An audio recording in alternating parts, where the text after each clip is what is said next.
Sawyer Smith, AMX Regional Sales Manager with Harman Professional, here today to tell you about the Jetpack 1300.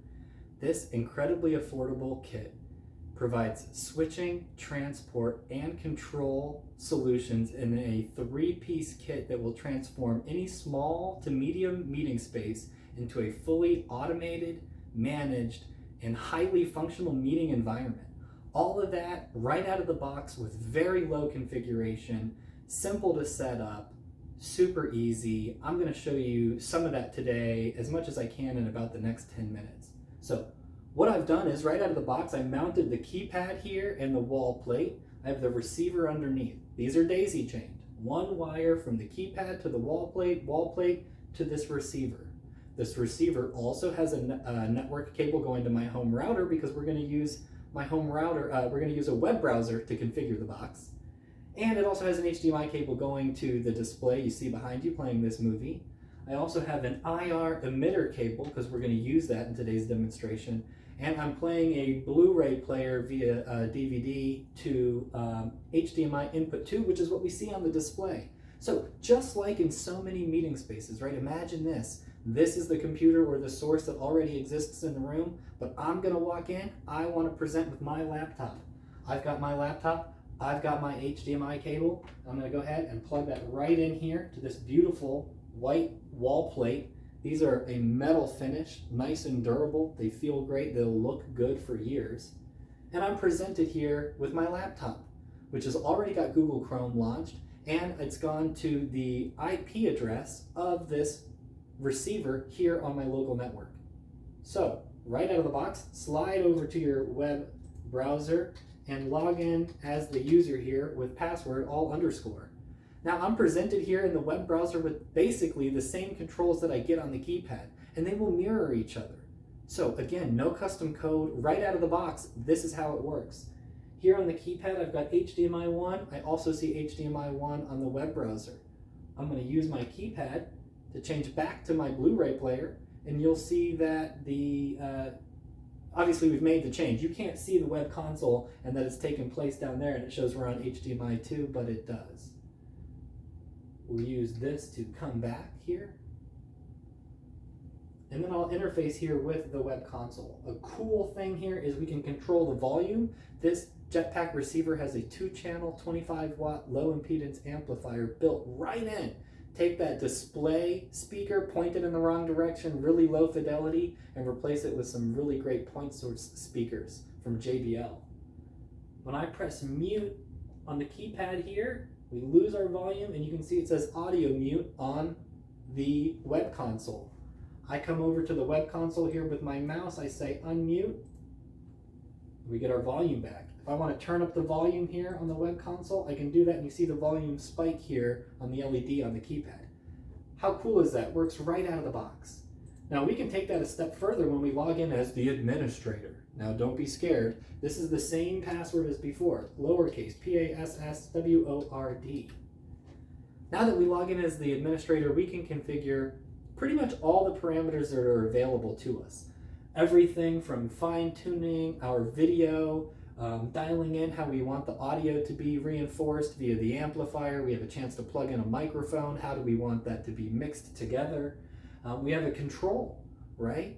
What's better than having this automated switching? Well, it's having our display toggle on and off. And if this is a retrofit, right, not a lot of budget, Jetpack's perfect for that, right?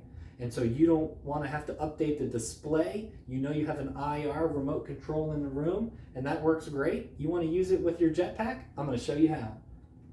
Click on control here on the top of it. You're going to slide over right to IR.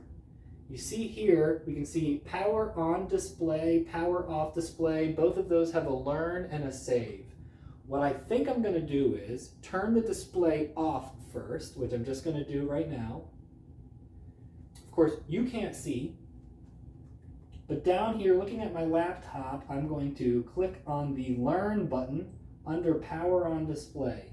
It says, learning, please wait. I take the IR emitter and I point it right into the wall plate here. This little circle is an IR receiver for the sole purpose of learning IR blasts in this very moment. So now the TV is going to come back on, and you'll see it says Learn Successful. populated right here in power on display is the IR blast. How easy is that? Let's save that sucker, confirm. Now we're looking for the power off, right? So I'm going to do the same thing I just did. I'm going to say learn.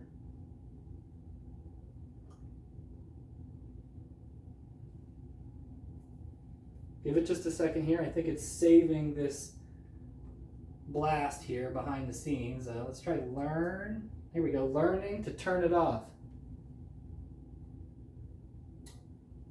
All right, so the TV picked up on this blast just past the wall plate, but if I look down here, it says learn successful. Just gonna click confirm down there. I use the TV remote to turn the display on one more time.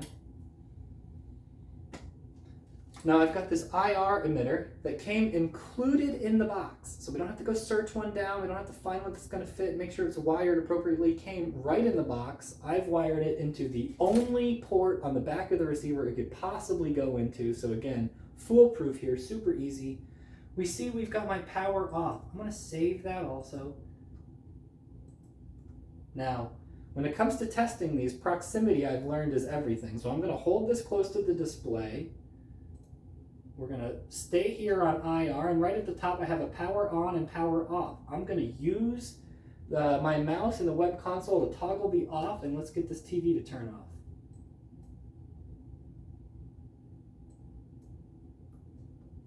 Not working yet. Okay, save successfully. Yes, thank you. Can we try to power this off? It worked! And here on the keypad, this should move over to display off.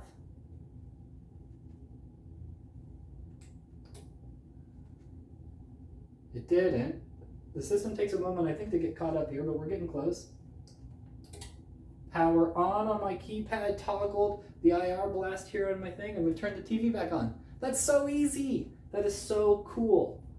All right, let's just make sure you guys believe me when I tell you that it works here. We're going to come to System Control. And on System Control, in addition to display on and off, we also have the system on and off. The system on and off puts the keypad, wall plate, and receiver in standby.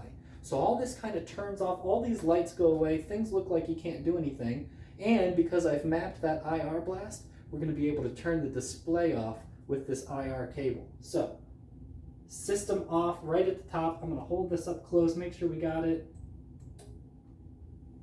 And just like that, sent the IR blast. Didn't get my display off actually, but I did go ahead and put the system into standby. I'm going to turn system on. And I think that's just a result of me not getting this IR cable in quite the right place, because as I've already shown you, the IR mapping did work. If I hold it close here and click display off,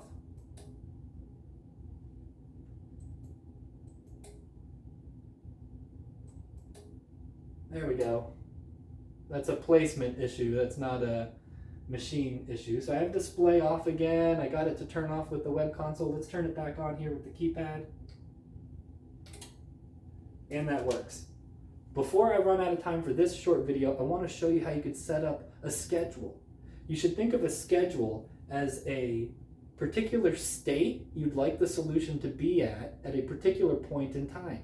So all these parameters you can set, input 1, amplifier volume, things like that, you're going to set those up for a particular day and time. You're going to apply that as a schedule, and when you get there, the system will take place. It'll run that macro essentially. Super easy. So again, we're going to come to schedule here. Actually, first of all, come to system. Scroll down here to try to figure out what day and time the unit thinks it is. I can see here that it does not have the correct time. It has the correct date. So what I'm going to do is set time, not automatically. I'm going to turn that off, meaning I can now adjust this. Everything looks good here. I just wanted to make sure that it knows that it's 4 o'clock local time.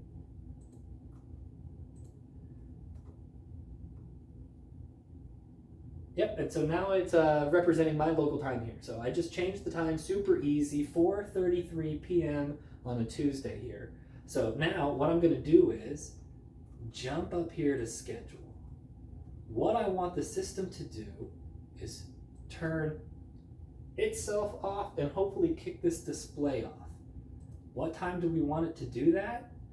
We're going to ask it to do it at 4:36. That's 2 minutes from now. Today's Tuesday. Pick my start day of July 11.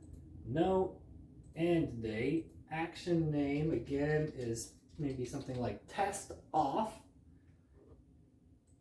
We're going to save that. No end date, start time, system off. Saved successfully. Confirmed. So at 16:36 would be 4:36 local time for me here. The whole system's going to shut off. This should go into standby. All this would go away. And it should send the IR blast out of here. That's going to also turn off the display. While I wrap up the video, as we wait for that to happen, I want to tell you the keypad can toggle mute. I showed you that before with the web browser. System off. This has USB-C input on the wall plate. That will transport 4K 60 video over DisplayPort Alt. It'll also pass USB-C 2.0 on a reverse channel from the receiver. So maybe in another video, I'll show you how you could plug in a webcam to the receiver under your display and make that camera available to whoever plugs in their laptop where the wall plate is. That'd be really cool. We should be getting close here to the end. I hope that the system goes ahead into standby. It throws the IR blast. We turn off the display, and we got a great video here. Thank you so much for watching. I look forward to making more videos about AMX product and showing you how to work with them, get them configured, and make everything hunky-dory. Keep your fingers crossed this all works.